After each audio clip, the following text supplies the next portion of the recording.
And we're back on another exciting episode of Starfleet Boy where we have a casual and informal conversation about Star Trek. Today we are talking about Star Trek, the original series premiere episode, The Man Trap. I'm sorry, the countdown just cracked me up, man. I thought it was like Dick Clark's New Year's countdown or something. I was like, Happy New Year! Okay, sorry. It's happy new episode. So Happy new congratulations. episode. Happy new All right, show. cool. Welcome back, guys. Happy new Glad to episode that originally aired on September 8th, 1966. Happy Very nice. 1966! Yay! First episode most people saw, so Yes. new show for 1966. I found this out just in this recent string of research, and I don't know, Father, you probably already knew this, but it actually premiered 2 days earlier in Canada, yeah. Well, on CTV. Canada's So NBC not like a real country, though, so we don't really count that. Oh! Where's Sean, man? and PJ. Okay, so Sean will quickly point out, I'm not Canadian. Oh. Yeah. He just lives in Canada. He just lives in making it his Canada. home. He lives there. Okay. But I think PJ is, who I was on with last night on Starfleet Boy After Dark, is definitely Canadian, and so he might have a thing or two to say about that. Wow. But yeah, it premiered in. I didn't know this until this time around. That was a crazy little factoid. Oh, how did that happen? Do we know? It's the same way they released the trailer for Lower Decks. like 2 days Or earlier. They got like the short treks. Like this first season of short treks came out in Canada like 30 minutes earlier before they came out in my the God. States. Canada just wants to break everything. That's Right. What it is up there. They're very big into science fiction there. There's a lot of good sci-fi programs that come there. Indeed. We do Yeah. have some nice comments coming in, so I will just quickly say hello, welcome to Continuum Track, and also welcome to Pop Culture Caleb. I remember this. This was my first exposure to Star Trek. I remember my grandparents had a VHS copy of a rerun of this episode, and they put this on when I was 10. Very cool. And Awesome. Vulcan's so stupid. Nice. PJ is here, so he heard your comment about Canada. So that's good. So last time Father did the episode summary, I opened it up to you guys. Otherwise, I could do it, or Father, if you want to do this episode summary too, you're always welcome to. Yeah, you did a really good one last time. Oh, I was just trying to stop Sohel from going on like this long meandering summary. Exactly, that's what I mean. You did a really good one. Thank you. Yeah. All right, Humbert. I voluntold you today to do the summary for this episid. So sit up a little. All Get right. your- You have get your to va- sit up a little, babe. A little bit. Sit up. Get your- I can sit up. No. Oh, God. No, I mean, if I do it, it's going to be really quick. Yeah, let's The get. Enterprise crew arrives on, I forget what the name of the planet is, but they're there to inspect the health of these two, of this archaeologist and his wife. The wife being an old flame of Dr. McCoy. And in the course of the story, we learned that the things are not as normal looking as they appear when they first arrive. There's a salt vampire running around, and a lot of crewmen get killed with suction cup markings all over their faces. And what is that? Ooh, This is look a at that. Himalayan salt lamp. Oh, All right, it's so- So there we this go. is made of salt. You were So, just praising. salt. You're just praising Father for avoiding my meandering. What do you mean? My summary's over. Oh, that's it. That's All it. right. Let's start Yeah. talking about the episode. All right, that was a terrible summary. Thank you. I'm just kidding. It was all right. You want to give a just, rating to the summary? Yes, it was a 2. That's a 2.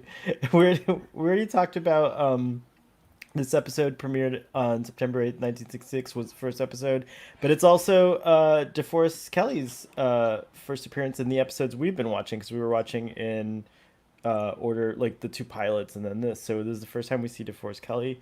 And cheers to him. He passed away in 1999. I have a little slideshow presentation for Deforest Kelly. So I just want to Oh show wow, that. really?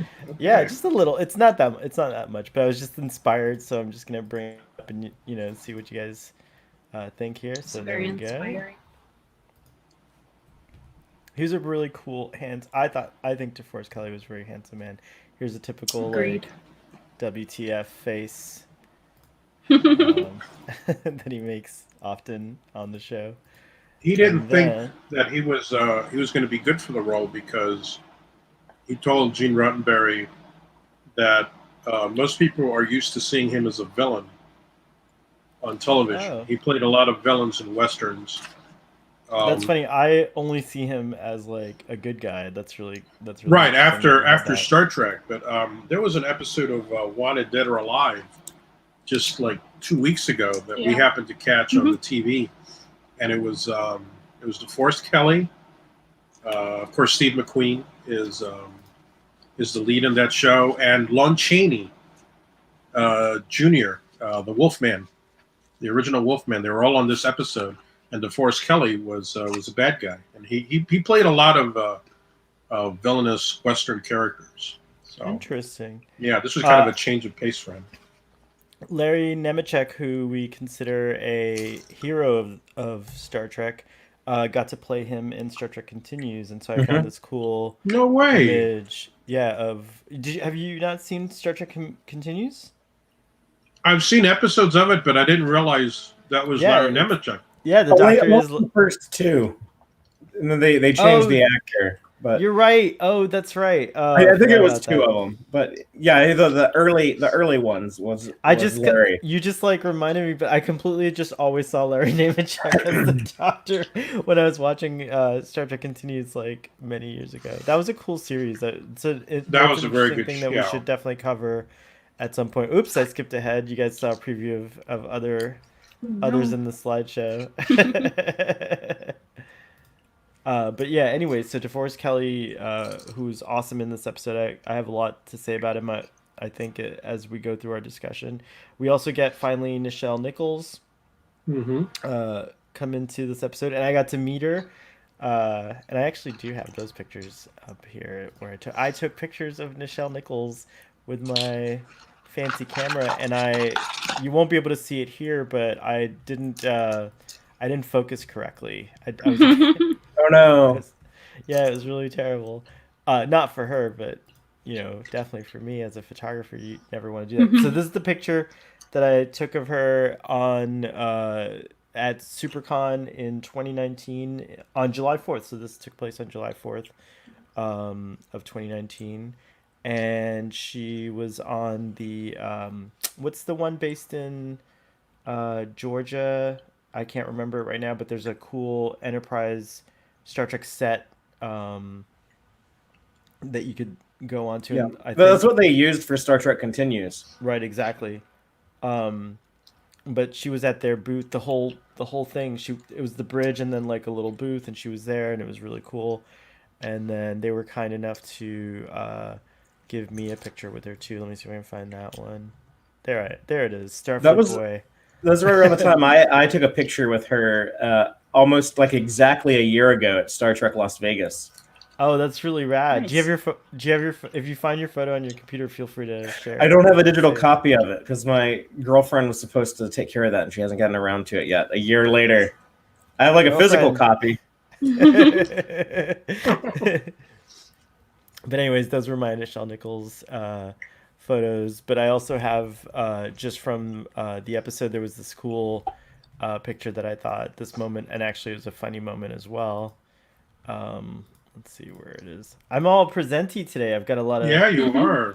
yeah. Sorry, I was really inspired. I don't know. That's for That's this cute. episode. There you go. Yeah, that was some awkward dialogue, though, I Yeah. have to say. The flirting was a What bit weird, but we talked about on our live fan watch along fan commentary how it was kind of maybe like connected to the Kelvin romance Did people I don't think know. did people think that was particularly like romantic before Star Trek '09? Because I never read it that way. I never read her as like really having like attraction, like genuine attraction to him. She's just Me kind of neither. like this is kind of how like they wrote a lot of female characters. It was kind of like two-dimensional writing that like a lot of like men writers would turn to, but it's just like, oh, like women just care about like lovey-dovey romantic stuff, and I never took it as more than that. Feel about it? How did you see it? I think so. I kind of agree. I think I don't know. I thought it was just kind of seemed like it was kind of to set up the plot that she was just like feeling a little horny in this episode and was just taking advantage of Spock. I think I agree. I don't think she was like really attracted to Spock, but she just felt By like the way, flirting. Father I was guess. using I don't know. Father was using his Telosian powers, and he was speaking. Without Yes, I moving know. his I love it when mouth. he does that. well, It's his wonderful. Telosian powers are widely known. Yes. Vast Oh, it's mental catching powers. up. That's so weird. Like, There we Father, go. now you're not talking, but the video is talking. It's so weird. Are you there, Father? Are you still there? I am here, but my computer is slowing down right now. Oh, I Oh, think no. it's time to the Enterprise B hologram. The bridge Yeah. hologram is taking its toll on the computer. While we wait for Father to get synced, I did see it as flirting. But like I have to kind of just now I'm gonna be paying attention because if I recall correctly, there was some other moments throughout the series where we get like additional flirting between Uhura and Spock. But I definitely saw it as a kind of tie-in to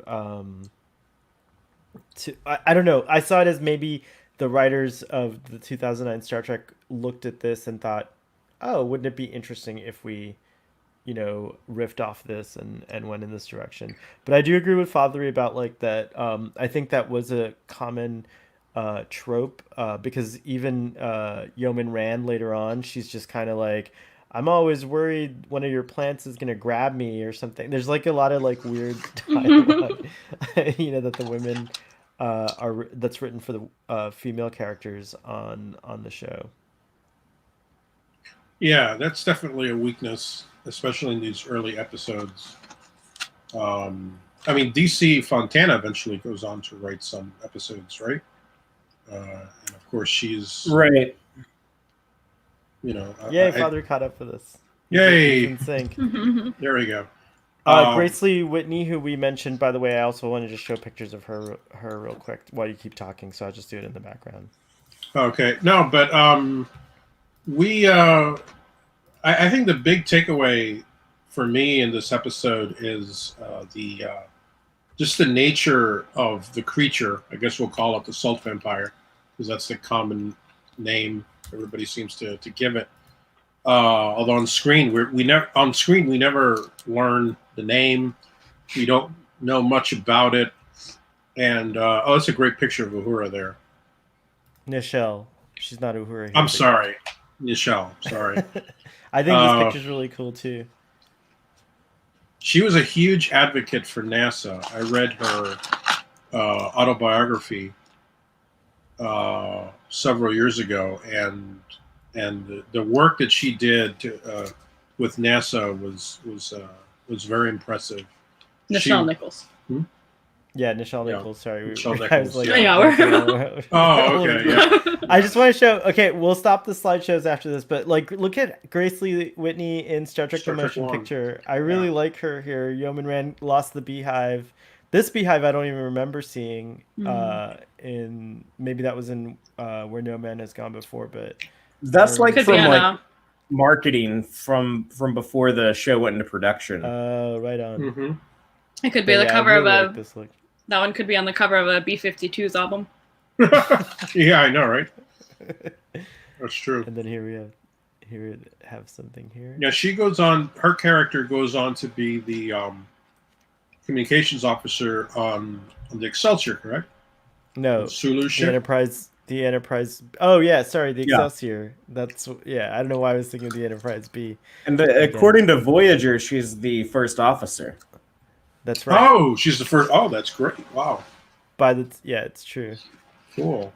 And then Yeah. there's the salt vampire sketch. You were talking about the monster, so I just wanted to bring it back to that. It's so cute. I love it.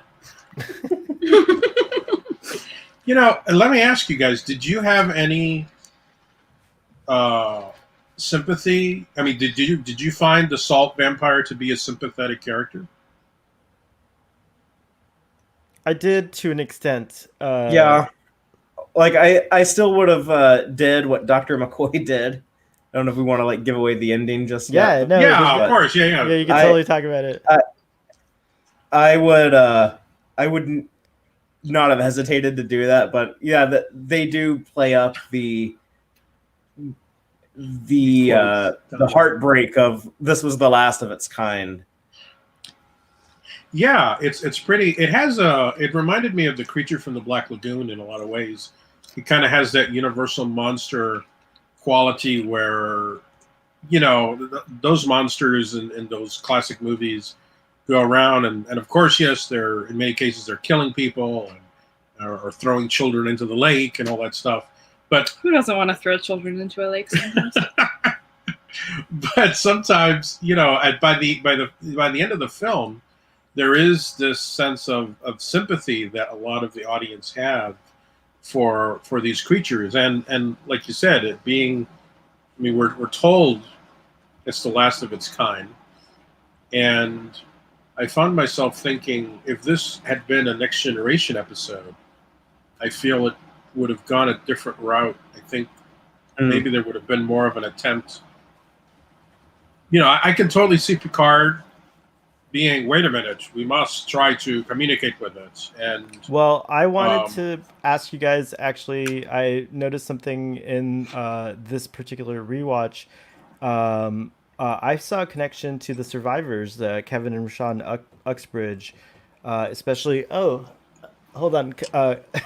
My tea's here, so discuss that for a second. What do you guys think of that? I'll be right back. the survivors, is that the one with oh yeah, It's that's the an one with animated series with the Vandorian, I think it was called, like that shapeshifter. Oh, okay. I was thinking it was the episode where there's a Next Generation episode where the guy. That's the one I'm talking about, the Husno Yeah. episode. Yeah. Right. That Oh, is this the is one. like the survivors plural. I'm thinking of Right. the animated series has an episode kind of like this. It was just like the survivor singular. Oh, really? Okay. That's right. That's true. Right. I hadn't even thought about that one. But yeah, there is a quality to the survivors. It's the same thing. The wife is it the wife that's passed away, right?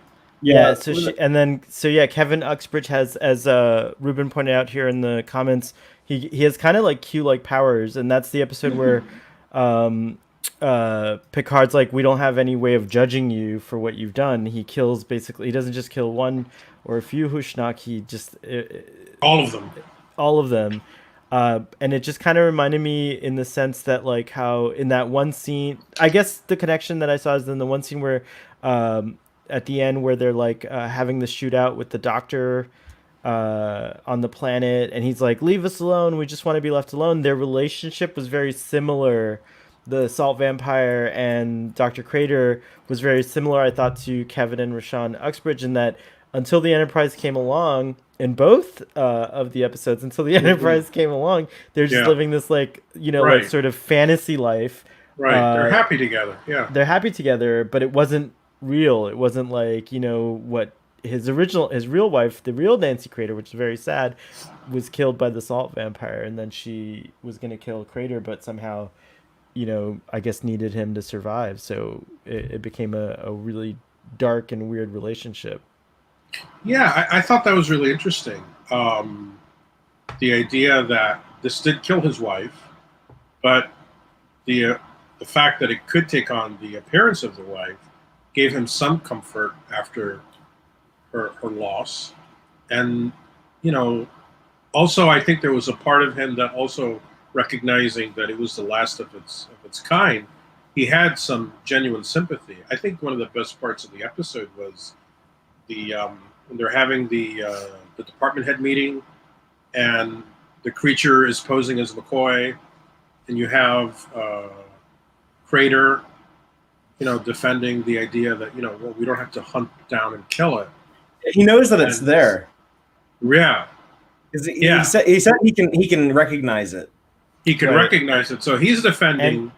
And he Yeah. refuses to help because Captain Kirk, what is he saying? There were a couple like really alarming things. Oh, I'll have your skin and I'll have both of your skins or whatever. Like, and Dr. Crater, after all that intimidation, he also says to Dr. Crater, "You're too pure and normal." Thank you, Database Boy, for putting these in here. I didn't even know you put all these in here. That's Wow, great. Database Boy's great.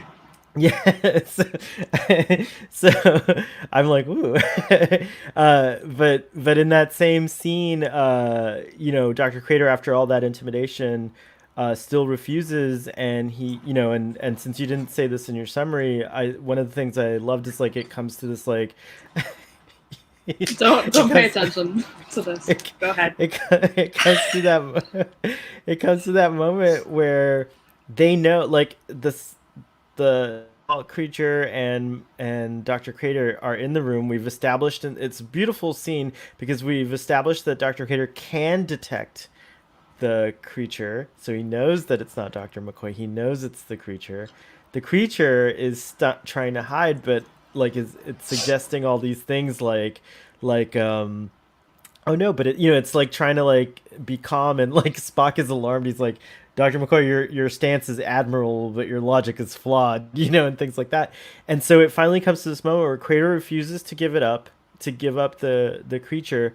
The creature then suggests through McCoy to give oh no, sorry, Kirk or someone says we'll give it truth serum, and the creature agrees to, but then horrifically right after that he kills the creature. It kills Dr. Crater. So like here's this like Dr. Crater was talking about how like it's actually intelligent, and it deserves to live, and it's the last of its kind, but it like to survive it basically kills Dr. Crater because the one person that can give it away is Dr. Crater. So it has no compassion or anything like that, and I think ultimately that's why maybe it did deserve to be destroyed. Well, And stuff like that. I would. I mean, at the risk of appearing to be a salt vampire now, I'm going to argue. The episode to me, and I'm slightly influenced by the fact that I'm watching this YouTube series called Beyond Creepy, where it's kind of like an In Search Of kind of thing, Unsolved Mysteries, where you have all these, Bigfoot, UFO, alien stories. It's in a really cool way. But the nature of the salt vampire reminded me of like these, I don't want to say mythological, but these folk tale like creatures that, they really don't make sense. You can try to throw science at it, but Emma and I were discussing how the scene where it's introduced, where it appears as essentially three different women to three different characters at the same time, doesn't make a lot of sense. I mean, we can try to explain it, but it doesn't make much sense. The creature has it has this quality that I think kind of defies science, and in the sense that you were saying that it killed Crater. The two driving forces that it had, I mean, it said that it needed to be loved and it needed salt, right? And I don't really think it needed to be loved. I think what it needed was it somehow preyed on people's memories and emotional attachment to whatever vision it was putting forth, and that was its way in order to get the salt from you, right? That's part of the hypnosis that it would use.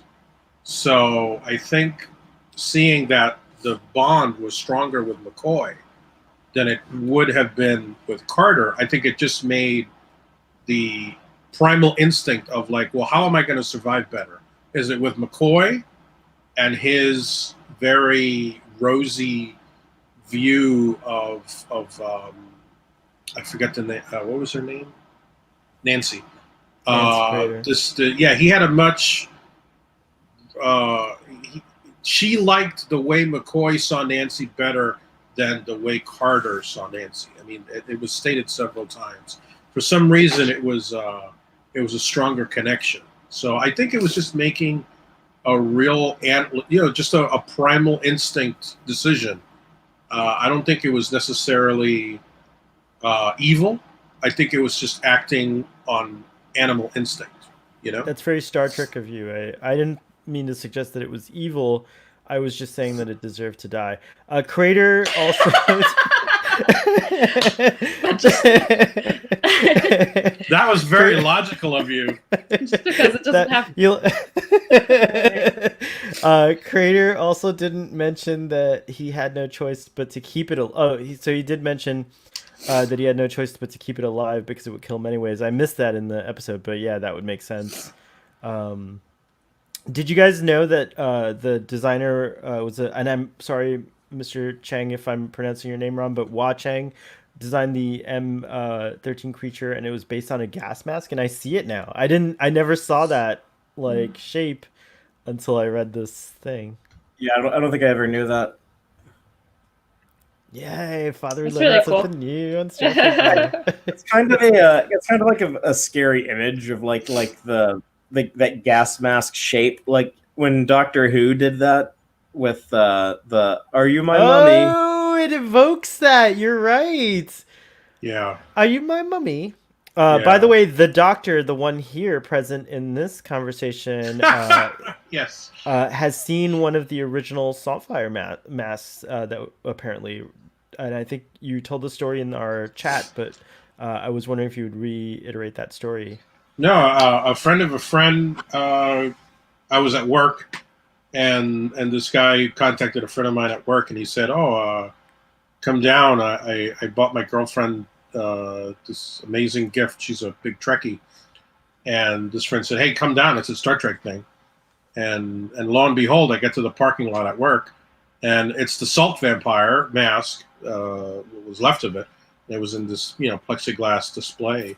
And I recognized it right away. I couldn't believe it. It was really surreal to see the Salt Vampire head at the parking lot at South Miami Senior High. It was very bizarre. But yeah, it was cool. He bought it at an auction. It was one of the screen used masks.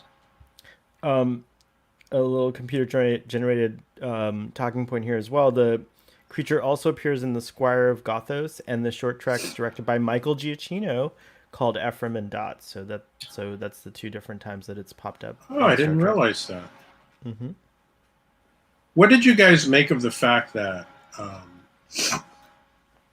typically when they encounter, I mean, not always. I mean, if it's the first time, that's the first time. But the idea that nobody had ever seen anything like this. Spock didn't say the computer, categorizes this as blah, blah, blah, blah. Or this was just going to be completely new to everybody there. What do you... It reminds me a lot of things like in a weird way, like Bigfoot and the Loch Ness Monster, that there's these somehow pocket, we don't know a lot about the creature, but it must be long lived, and somehow this one is the last of its kind. It's like it. I thought it was interesting. I just like it because I like this episode because they're on one of their routine patrols. They're on their way somewhere and they have to stop off and just resupply this archaeological dig, and there's this really interesting story. I was compelled by it. I really liked the whole kind of idea behind all that. I like the idea of all these older cultures that we encounter in Star Trek that have been extinct for a long time, and this is kind of like the Iconians and some of the other stuff they'll introduce later in the franchise. But the idea of this creature, I think it's supposed to be in the old days when these other civilizations lived, this thing was probably a widespread parasite. And then when they died off, most of this thing's kind died off until now there's only one remaining. We don't, yeah, and that inspires me to think like we don't even really know its story. Like, was that planet M113 its planet? Like, are the ruins that they're digging up like the ruins of that civilization? And what if salt was something that was ubiquitous and they had to become these like vampires because all of a sudden, like they didn't have it'd be really interesting. Like the salt must flow, like if it was like a Dune type, like civilization. But yeah, ultimately like that again, also again, just to me, like for 1966, I wonder what audiences thought then. But I'm still like blown away that there's like all that attention to detail, like the like I know it, there is a bit of irony, but like they're on this planet, where they're digging up these ruins, and then there's this like last of its kind also there, and like that whole story, and then you add the layers of like drama with with the the love story and Dr. McCoy, and like the as Captain Kirk puts it, the woman that once was in his life or anything like that. But actually that reminds me, and it goes to another there's I was wondering about that, like McCoy only had one love interest, and there was a Trek tie-in with McCoy where Emily Dax and McCoy meet at the University of Mississippi, and it kicks off his desire to be a doctor because Emily Dax was someone was trying to assassinate her, and another Trill steps in. This is like in a book. I forget what the name of the book is, and I should know it. But another Trill steps in and sacrifices themselves to save Emily, and Dr. McCoy saves that Trill, is able to save and resuscitate that Trill, and Emily comments to Dr. McCoy like, you have the hands of a surgeon, and it kind of kicks off his career into Starfleet Medical. And I just thought that was a cool little tie-in. Emily was McCoy. She was the gymnast, right? Right, she was a gymnast, and it could be cool if they do like if you want to explore like kind of Dr. McCoy at that age in a short Trek animated thing or whatever. However, it can be done. It'd be cool if they actually had a romance, because I actually thought that Dr. McCoy was a very tender romantic, unlike Captain Kirk, who bribes his women. Yes, McCoy is also better looking than Kirk. No, I disagree there. In your opinion, the salt vampire is better looking than Kirk, right? Yeah, the salt vampire is way better looking than Kirk. I love it. I had a lot of Kirk hater. I am, yes. Hashtag Kirk is a jerk. Kirk's a jerk. When I saw the salt vampire at the end, I was like, oh, I love it. I don't know. I had a lot more sympathy, like just seeing it. I was like, oh, it's so cool. I don't know. Like I know it's like a little freaky looking, but I don't know. I thought it was really cool looking. You're too pure and normal. I am, Emma. One of the other things that we liked in the episode was in the botany lab, the hand plants. Yeah, the plants in the botany lab are awesome. Gertrude. Gertrude. Yeah. Gertrude. The tissue plant. What did you guys think about Sulu? We've seen Sulu as a physicist in the pilot, and now we see him as a botanist. In this one, we'll see him as a helmsman later. He's he's got a lot. A wide. Then surely, if he's a weapons expert. Right, like a casual thing on the side. Yeah, he's a really well-rounded character. I mean, I think really. they should have had him like more into botany later. As I feel like on Enterprise, the doctor there, it's obviously he's a doctor, but he's also like really into all the creatures and plants that he has. Mm-hmm. That would have been more interesting if they'd like had, more interests of those characters and like kept that going. Yeah, but it was cool to see Sulu into botany there, taking care of all those cool plants. It's interesting to see how they're totally not formed quite yet.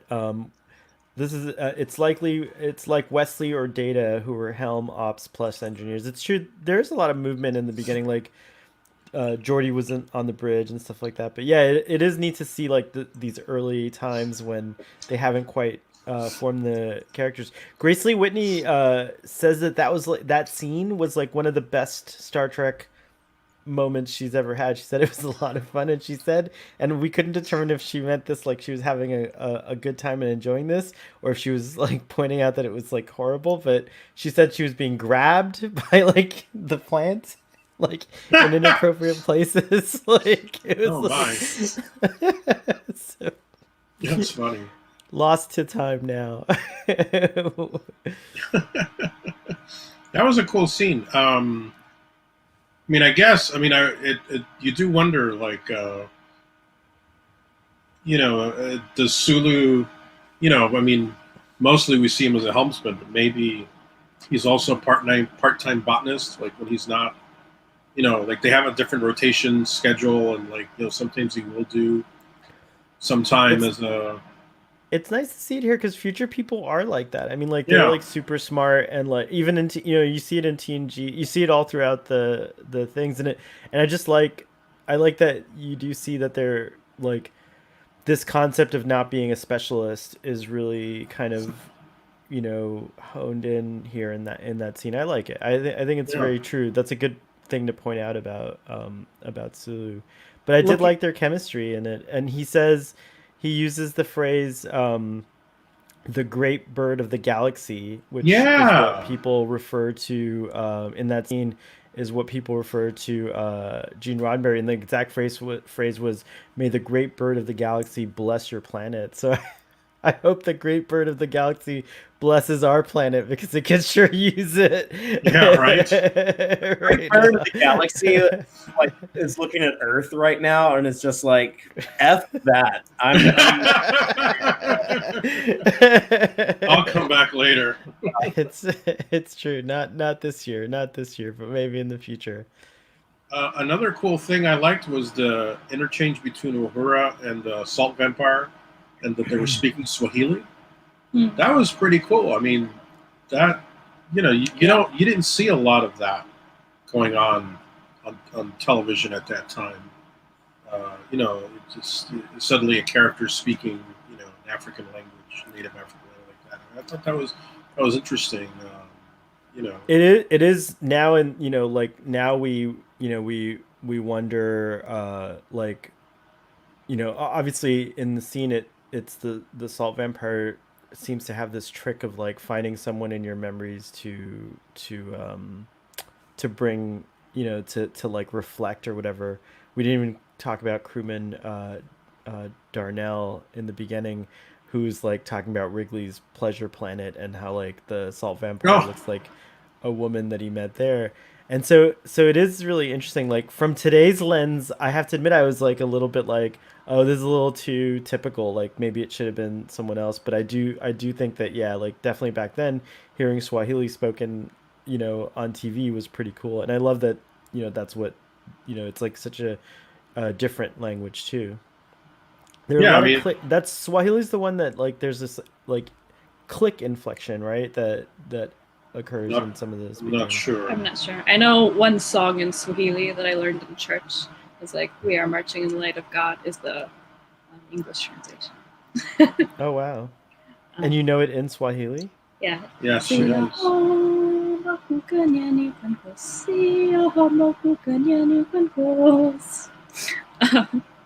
If I got that wrong and all to any Swahili speakers, I'm sorry. I learned it Wow, that's a first. in elementary school. That's So. excellent. That's really cool. There was no clicking in that, so I don't know a lot about the language. So we got some funny. I Who don't think knows? it's a clicky language. I think that's something else. Wait, That's what's another that? one, right? Okay. Yeah, there's a shitload of languages in the continent of Africa though. Like Oh yeah. I think it's like your average African can speak like 5 or 6 different languages because everything's so regional there. Hmm. Yeah, yeah. But It's I thought it's it the was an same in interesting Europe. way. Yeah, it's an interesting way to slip in the fact that she's Swahili, and again, going back to Sulu has an interest in botany. The episode had little character moments that I thought was pretty good, and being the first episode aired of the series, I thought it made it a good candidate to be that. I mean, you really did get a good sense of. I mean, imagining the audience first seeing this this show. You did get a good sense of who these people were. I mean, I think you came away with a good impression of Sulu, of Spock. You got a good idea of what he's like, especially in that conversation where Uhura, chastises him for not checking with the transporter room, to see who's the one that died. Spock just like, yeah, okay. And Spock's like, they'll let me know if it's the captain, whatever. Like, I thought that was a very interesting moment, right? Yeah, I thought that was, pretty cold. Yeah. I think Spock later would have. Yeah, I kind of like Spock in this episode. It's kind of funny. I like the way he punches people. Like, he punched the salt vampire at the end. Oh, yes, that was hilarious. That was awesome. I love that. This is the strongest attack in the Star Trek universe. Like, that's great. I'm gonna react. Father, can you just do a couple of these across the screen here already? Go for it. No, I'm gonna react to you. You gotta okay. Yeah. This is not Nancy. If this Nancy, what? Able to take this.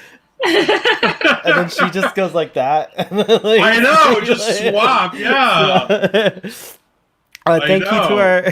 Thank you to our wonderful chat moderator who pointed out that there are all these languages that have clicks in them in Africa. So that was a really cool thing to find out. And Trevor Noah speaks one of them, but he forgets which. So you failed. Oh, man, you're harsh, man. Hey, I'm it's like Kirk. I didn't know he was that harsh in this episode. He's like threatening to skin a member of the Federation. It's really insane. The one part that we couldn't figure out for the life of us when we were watching it is when McCoy says, I can't figure out why he's dead. He should just get up and yeah. Yeah, this guy is like laying there dead and like, you should just be able to get up. I'm like, well, is he still breathing? Right. I mean, he's clearly not breathing. His heart is not beating. Those are two reasons why he's not getting up. I couldn't understand that. He just didn't phrase it right. I mean, I don't know. But personally, the biggest WTF moment for me, and I found this out when we did a watch along with Father, is Jose's chili peppers, prime Mexican reds, hand-picked apparently by Kirk. Wow. That was like that's what Kirk likes to do. That's a hobby of his. He just loves spicy peppers, I guess. I guess he does. By the way, Doctor, I don't know if you saw the watch along, but Moni was on that episode. And no, I didn't. Yeah, it was really cool. We did like a fan commentary type thing, which you and I are gonna at some point do for Star Trek 6. I don't know when that's gonna happen. Wait a minute, no, didn't I come in at? Didn't I? Is that the one that I made a comment? You came in at the end. Yeah. I mean, so I did see that. Okay. Ooh. Did you guys also know that mysteries give Kirk belly aches? Yes. That's right. We laughed at that too. What he says is he's in the wrong business. He's in the wrong business for that. But he says mysteries give me a bellyache, and I've got a real it's like a real doozy or something. He says it was like a noir kind of comment there. It's like a noir mystery novel or something. Star Trek noir. This is the first reference we get to Saurian. I don't know if I spelled that right. Saurian Brandy. Yes. Oh, I didn't pick that. I didn't get that. Yeah, it was in this episode. Rand talks about it in that same scene with Sulu. There's also, I don't know if you guys caught on to this, but the barbiturate use in Star Trek, the red pill, apparently that like everyone in the crew uses to fall asleep, and that Nancy uses to like drug McCoy for him to fall asleep so she could take over his persona. So I just thought I think what they actually used on screen, it looked like red hot candies. it looked like those red hot candies. I hope that's what it was. I bet they were. I hope that's what it was. We also learned in this episode that the buffalo is extinct in the future, and that made me really sad. We concluded that happens in we concluded that happens in World War III. Yeah. Yes, that's probably There must have been a lot of extinctions because the whales are gone, like and things like that. But we also created. Everyone's wondering what the plot for Star Trek 4, the Kelvin Star Trek 4, is going to be. I think it should be that they have to go back in time and bring back a pair of buffalo named George and Gracie to save the Earth from a buffalo probe to go tell it to go do what it's.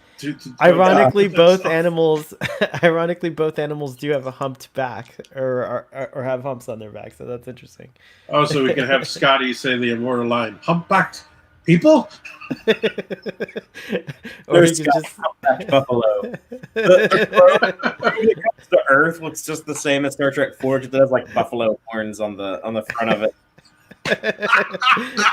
That sounds like the cover of a ZZ Top album. Man. That's great. We got an someone in the audience approves. We got an OMG. Oh, that's Thank good. you, Darren. Thank you so much.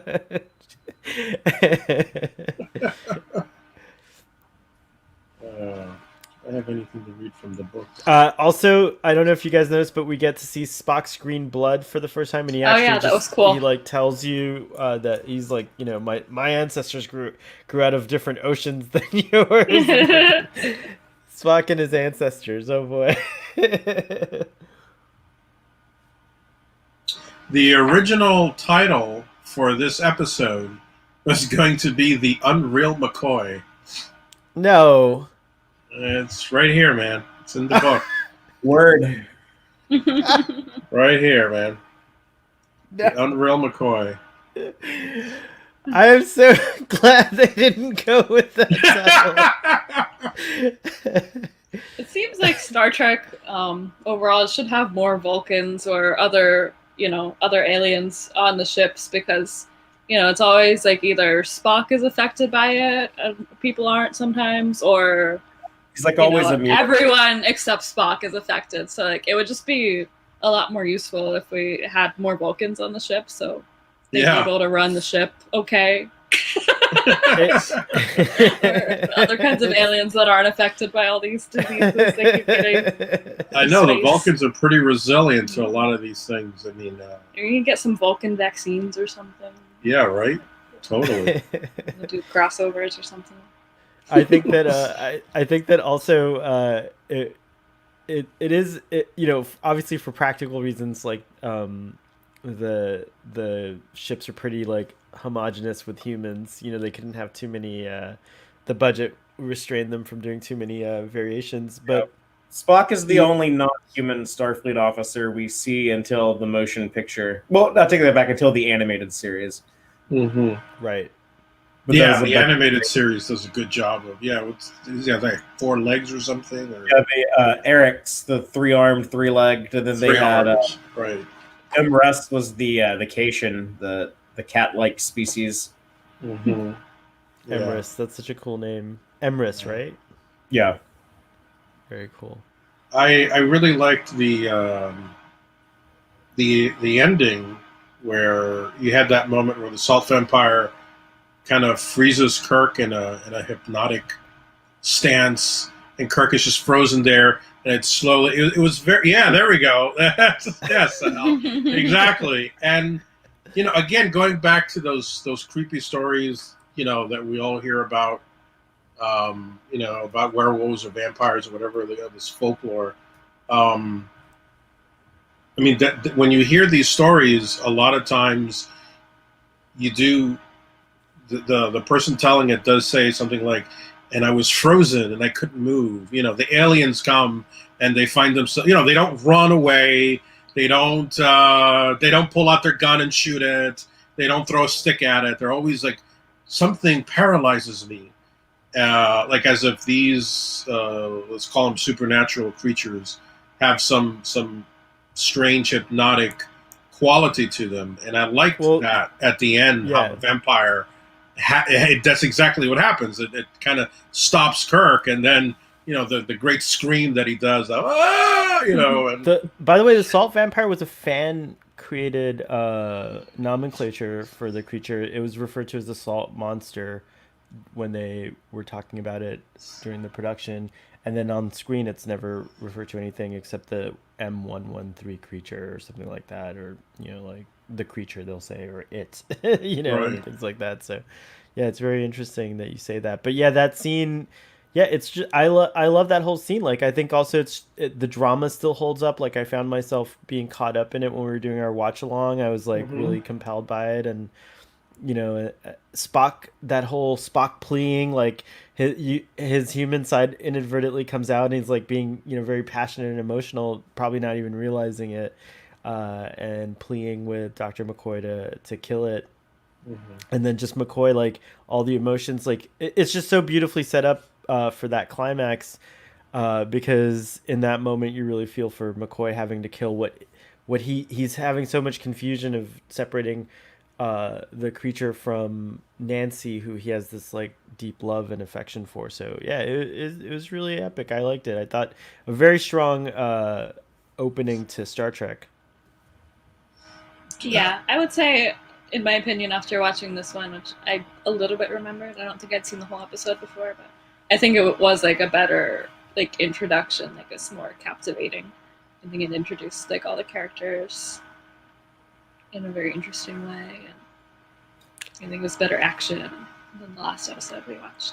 The Doctor and I like to give an episode to a character, and I also think it's interesting that the first episode that audiences saw was a McCoy episode, not a Kirk episode. Mm-hmm. Yeah. And I thought that was pretty cool too. Do you guys agree it's a McCoy episode, right? Like, Yeah, I would Yeah. agree. Oh, I yeah. think in some way he is like the most like normal guy, like regular human guy kind of character. So I think that is in some way a good way to introduce like he's not like Superman kind of like sometimes Kirk may seem like a really like heroic guy. He's just kind of like the normal guy being the center of this episode, which I think people can relate to. Like when he's reluctant to pull the trigger on the creature, whereas they always would try to like write Kirk as a little, probably at times a little too infallible, and at the end of the day he always had to be the guy who made like the right choice. And here they could kind of chew on McCoy like struggling with dealing with this, and it's as McCoy centric as we ever really get. So it's definitely a McCoy episode. Mm-hmm. very cool. Do you guys have any other notes or anything you'd like to bring up before we move on to the closing? I'd like to ask you guys this question. Well, two-part question. One is would you like to have seen the salt monster return in any later Star Trek show, and which show would you like that to have been? I think I'll go first if you guys don't mind, and I think I read this was probably in the plans for DS9 and Voyager, but I would nominate Voyager because being in the Delta Quadrant, there's an opportunity to have the salt vampire, even though it's extinct in the Alpha Quadrant. It may not, maybe its ancestors went off into the Delta Quadrant, and the Voyager crew could have come upon it, and I think it would have been a neat like homage, if you will, to the salt vampire. Do you want to go next? Sure. It can't be an Enterprise because that's before and they didn't know it. Well, they could have come up with some like the Borg. They. It would be hard. No, it wouldn't make sense in Enterprise. It would be hard to do before or do after, because in this episode they're like, "Oh, there's no record of this ever before," and then they're also like, "Oh, that was the last one." So I feel like they do a good job of checking that it's the last one. Like I feel like in future Star Trek episodes, you'll see like they scan the whole planet to make sure like there's no living creature on it or something. It seems like they only like do a small scan of within the radius that they could find There Nancy or whoever they're looking for. I can almost guarantee you that Spock ran that scan while we were watching the shenanigans on. On there actually planet. was a plan to bring this back, though. At one point, was actually in the Kelvin timeline. They thought about using this creature in Star Trek Into Darkness. I think. On Rurapente. Oh, it was Rurapente. It was Really? a cutscene. Yeah, it was a cutscene from the 2009 Star Trek. I think the planet that Kirk is stranded on, the moon, the frozen moon, was originally going to be Rurapente, and they were going to like kind of connect it to that, but it ended up being the moon. So Virapente was going to be where Nero was imprisoned earlier in the Oh, movie. you're right. So right now, okay, I got it all. Oh well, but then it would make sense. So they would have shown it in that scene, probably. You're right. Oh wow. But it'd be like a good like spy if you needed something to like infiltrate, and Definitely.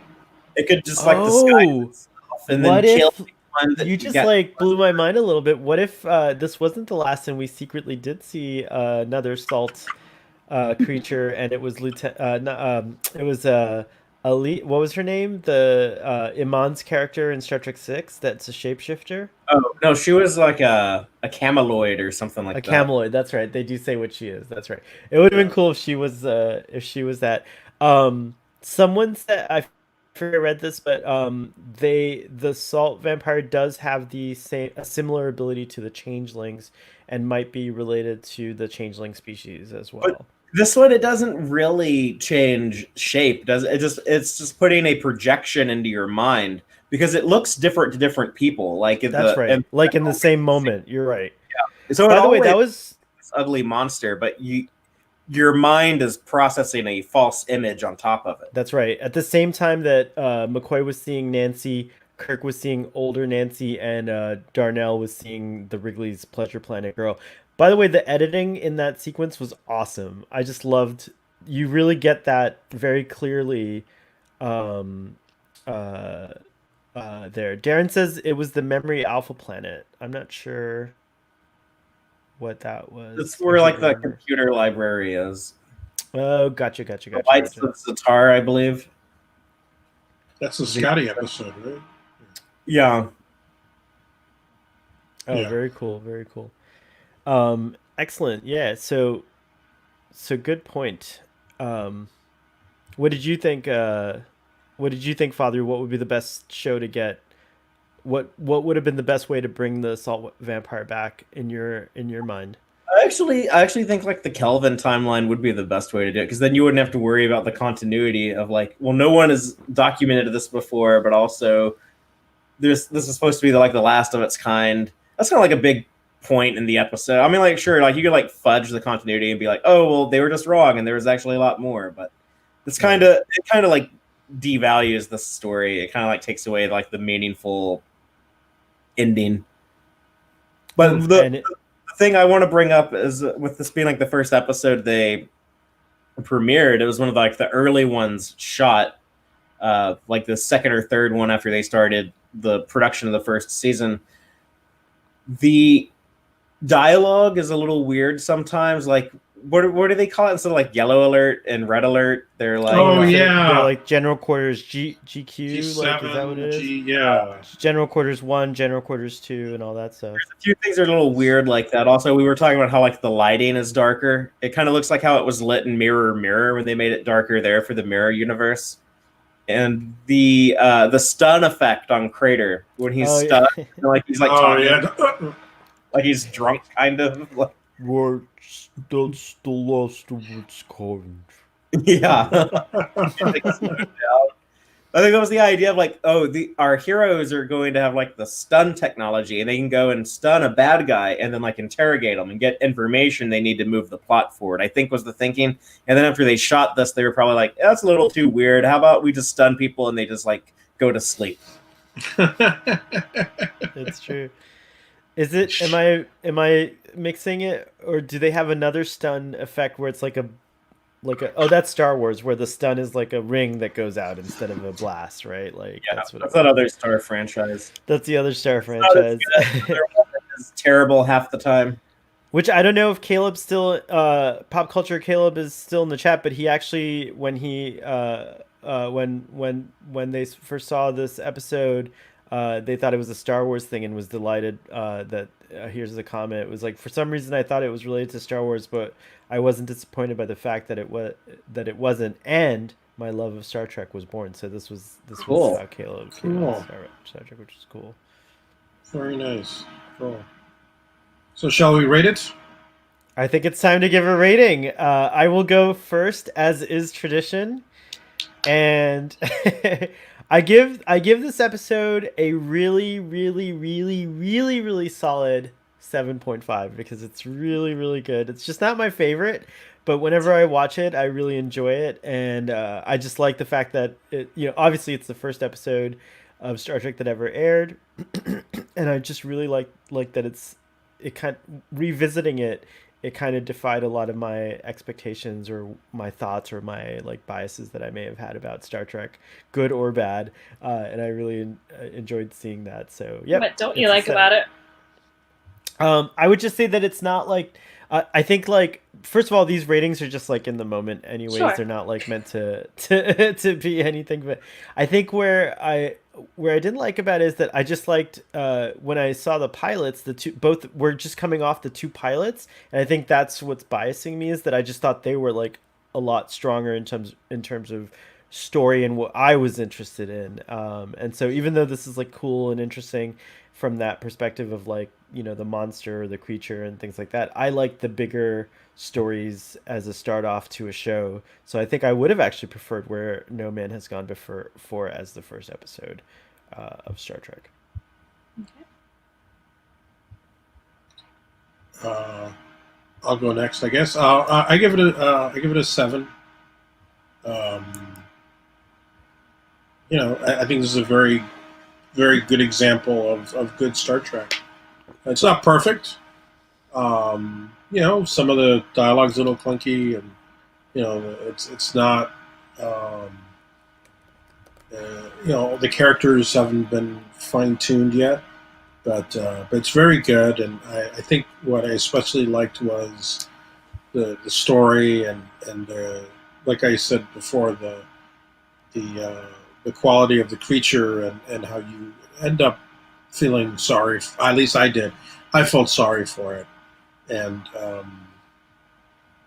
really I liked the design of it, and I thought it's a 7. It's a good episode of Star Trek. I would recommend someone who's looking to get into Star Trek and say, "Oh, what episode should I start with?" I would be if you happen to catch the Man Trap, that's a good one to start with. Nice. What about you? Yeah. I think I'll give it an 8.5. I thought it was a very good episode. I thought it was just a lot of fun to watch. I really loved the monster. It was really cool. It's very interesting. It's a little bit of mystery at the beginning, why are they seeing different people there? Just thought it was a really good, fun episode. And I mean, there's some unexpected stuff for someone who knows Star Trek pretty well.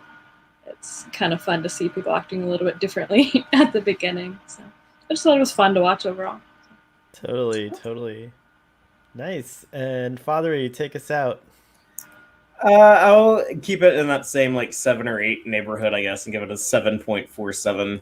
7.47 salt tablets out of 10. There we I go. love this because Fathery does not like to give ratings, so I hate it. Because it doesn't tell you anything. It's more meaningful. You're right. Hour-long conversation about it, like we just did. So, what does the number tell you? I do enjoy it. The writing style is kind of unique to the original series. The episode never tries to trick you about what's going on here. In that opening tease, they show you this thing can appear differently to different people, and it will kill people.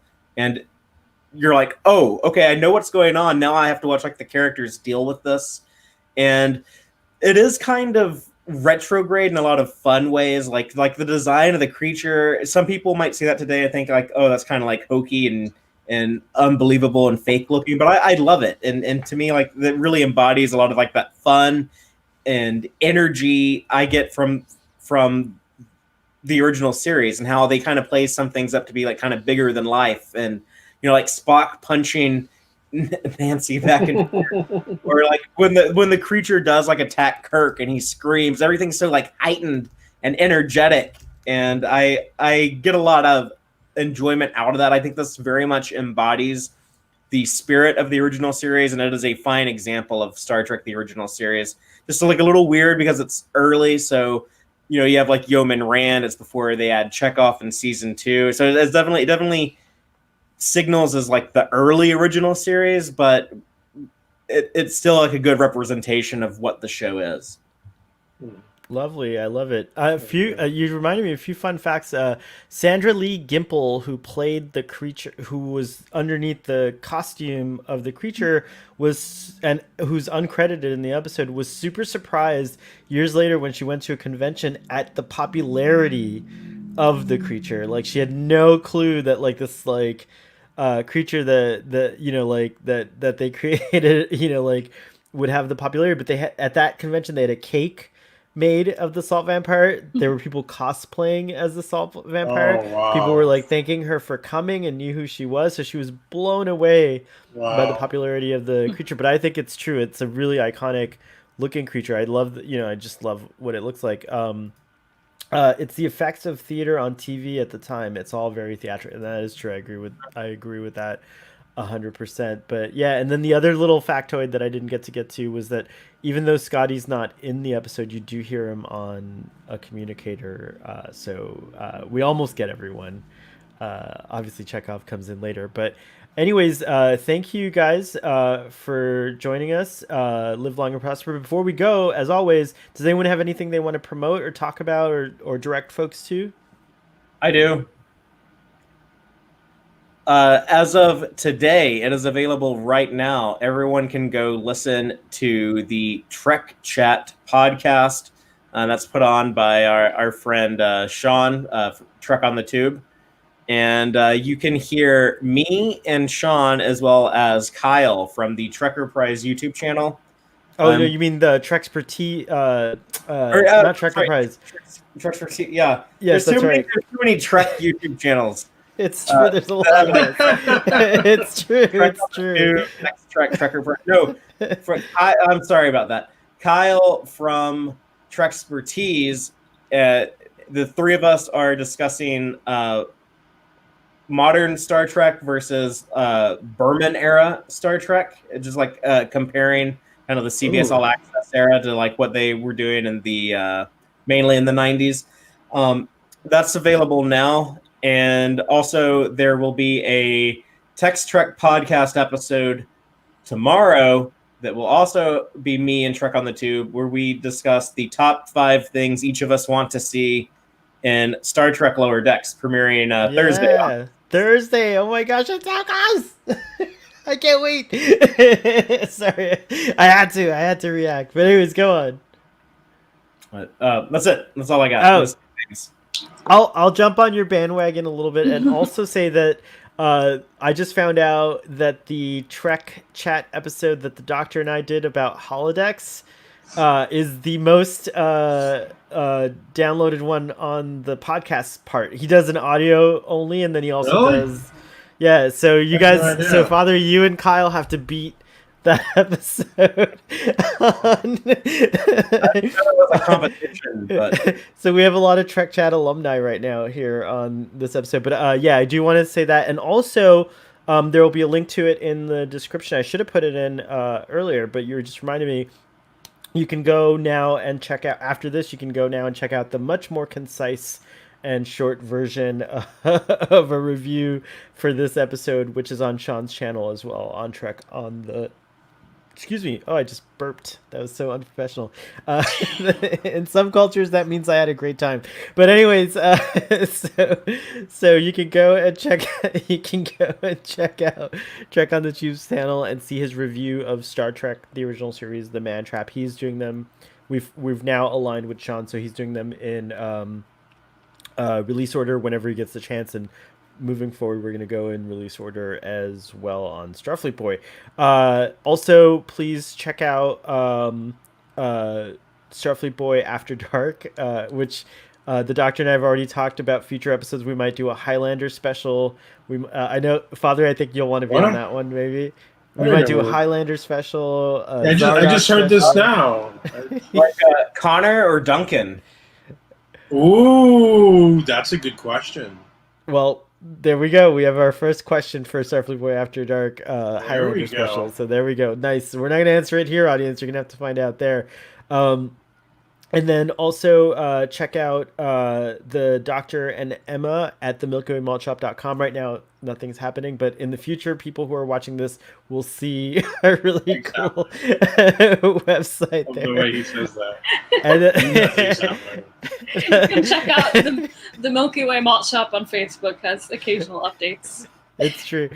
And then also thank you to Ruben, who's been graciously moderating in the chats and also giving us amazing facts.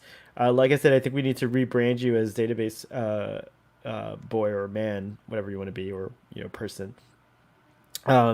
Who just launched his website, which is ruben-rights.com. So check that out, everybody. And unless there's anything else, may the great bird of the galaxy bless our planet and your planet, and live long and prosper. And we'll see you next time.